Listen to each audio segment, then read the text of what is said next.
This is the round border practice sheet, and you can download this on my website. I've put the link in the description of this video.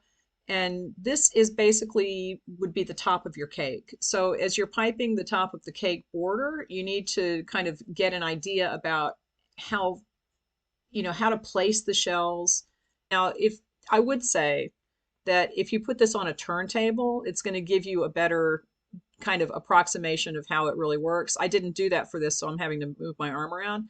But the hardest part of this is when you come around to the end where the two borders are going to meet, like the beginning and the end, is you usually have to kind of estimate the distance, like how many shells am I going to have to pipe here and where am I going to have to fit it. So that's right there is the hardest part.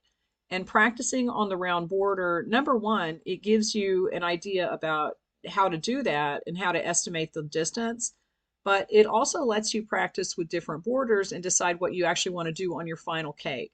Now I have a plexiglass sheet over this, which I think is just the cover from a frame. I think I went into an old 8x10 frame that I had and took the plastic cover off.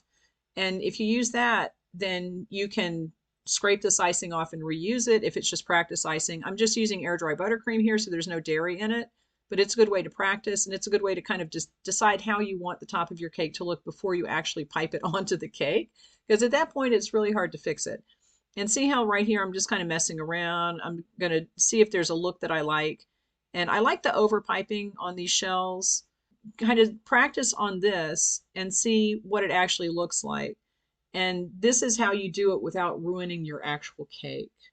Okay, so that's basically it. I'm going to let you watch the rest because I will finish this out. But this is, when you're planning a cake, these little practice sheets are really good to use because you're not going to ruin the cake.